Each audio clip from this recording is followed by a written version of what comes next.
मित्रों नमस्कार, मैं GSL पांडे आज आपके लिए लाया हूँ हिंदी विषय और हिंदी में देखते हैं क्रिया विशेषण।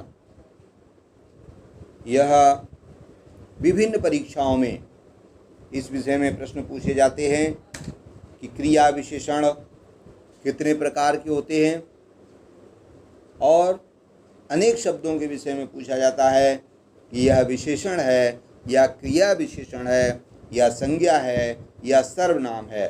तो इस क्रिया विशेषण को ध्यान से समझते हैं। तो सबसे पहले आओ इसका अर्थ देखते हैं। तो क्रिया विशेषण का अर्थ है कि जो शब्द क्रिया की विशेषता बताते हैं उन्हें क्रिया विशेषण कहा जाता है। मित्रों ध्यान दीजिए कि बहुत से लोग विशेषण और क्रिया विशेषण में अंतर नहीं जानते हैं।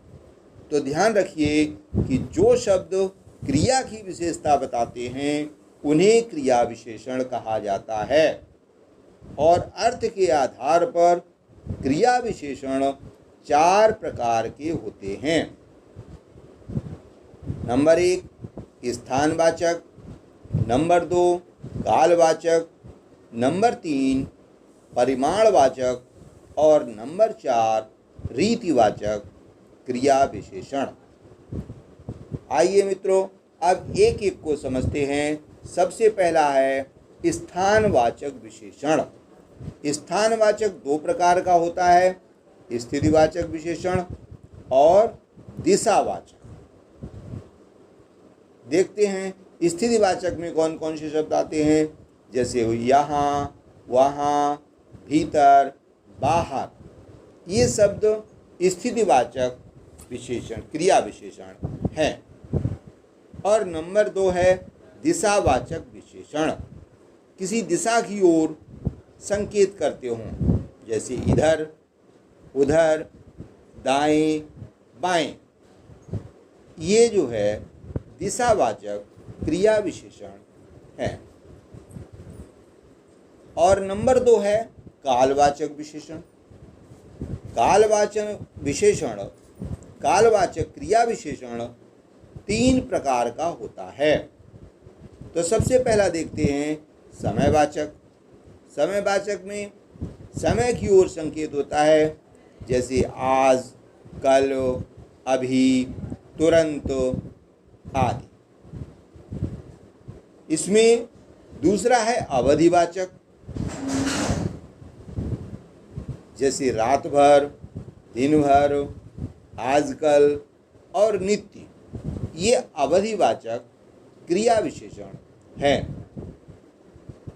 इसके बाद आता है बारंबारता वाचक क्रिया विशेषण, जिसमें बारंबारता दी जाती है, माने क्रिया विशेषण को दोहराया जाता है, जैसे हर बार, कई बार या प्रतिदिन या हर दिन।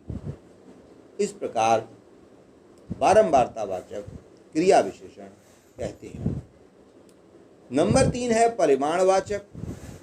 परिमाणवाचक क्रिया विशेषण में पहला होता है अधिकता बोधक। मित्रों परिमाणवाचक क्रिया विशेषण के 5 भेद किए गए हैं।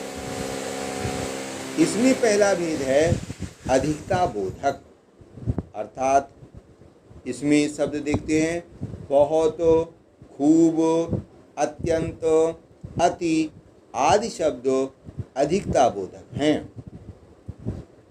इसमें अगला नंबर है न्यूनता बोधक।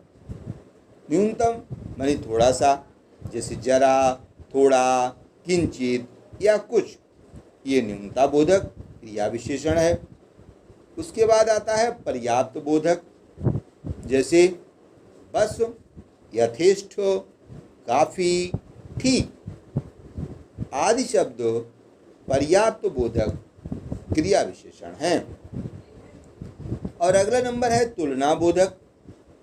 तुलना बोधक में तुलना की जाती है, जैसे कम, अधिक, इतना, उतना।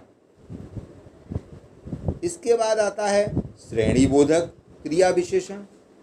इसमें शब्द कौन कौन से आते हैं, जैसे बारी बारी, तिल तिल, या थोड़ा थोड़ा, यह श्रेणी बोधक शब्द कहे जाते हैं।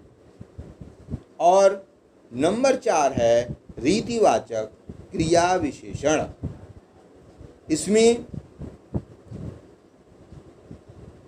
शब्द को देखते हैं, ऐसे, वैसे, कैसे, धीरे, अचानक, कदाचित, अवश्य, इसलिए, तक, सा, तो, हाँ, जी, यथासंभव आदि शब्द रीतिवाचक क्रिया विशेषण के अंतर्गत आते हैं।